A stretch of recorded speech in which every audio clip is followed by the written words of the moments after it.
to everybody about something that I am calling my second childhood.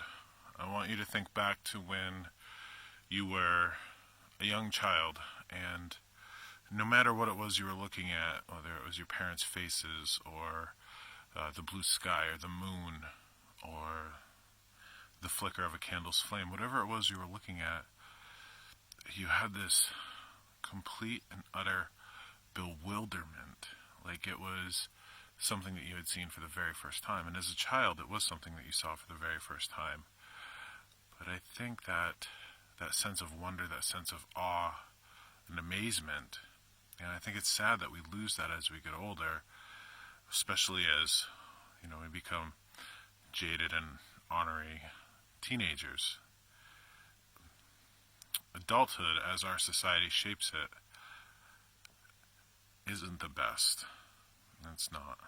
And I think there's a big difference between being childish and childlike. I think it's important for everybody to maintain a sense of childlike wonder to the world around them. Why I'm calling, let's say this past year or two, I'd say is my second childhood, and here's why. I'm going through the opening up of spirit, if you will, discovering all of these abilities for me to channel energy and move energy and read people and talk to spirits. All of this stuff, it's almost like I need a support group for it. You've got to understand that when a person goes through what I've gone through, it's something that shakes them to their utter core. Shakes them. I've been shaken to my utter core. I've chosen to provide my services to people on a professional basis, but that doesn't mean it hasn't been difficult for me. I think to the session I had today, we had a Reiki clinic in our space, in the studio, and you come in for 20 minutes of Reiki. It's by donation. If you've never had it before, it gives you a chance to check it out or just kind of get a quick 20-minute tune-up. I had a gentleman bring in a friend of his, and he comes in and he's like, nope, I want you to see Josh. You got to see Josh. You got to go on Josh's table. I have, I don't want to call it an issue, but it's very hard for me to provide Reiki or any sort of energy healing without doing some sort of reading of the person while I'm doing that. So I had this woman who'd never met her before in my life, and she gets up on the Reiki table, and I start doing my thing, and I'm using my crystals and what have you, and I get this flood of information. I first feel that, she's walking around with a broken heart. She's doing a good job of showing people that she doesn't have one, but boy, this woman was overwhelmingly sad. She was sad about the death of her father that she had lost 9 years ago. That was weighing heavily on her mind. But such random information was coming through to me. Like, she liked Rod Stewart and had gone to a Rod Stewart concert.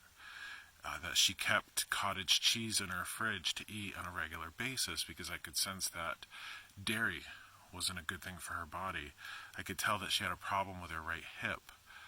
Could tell that she had a problem with her left shin, and she had fallen and bumped her shin this morning, and it was still aching her. I wasn't putting any hands on her at all. I was just holding my hands above her.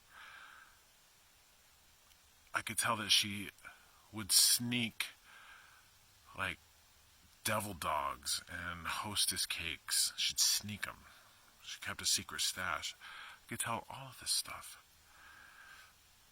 And it freaks me out as much as it freaks anybody else out. I don't understand this. I don't understand why I would be getting this information. I'm thankful that I am. I'm thankful that I can use this gift to share with people. But I'll tell you, it's kind of wild. We don't live in a society that teaches people that this is a normal thing. So when it does happen to somebody that's not expecting it or isn't prepared for it, it can be kind of heavy. And I liken that to a child.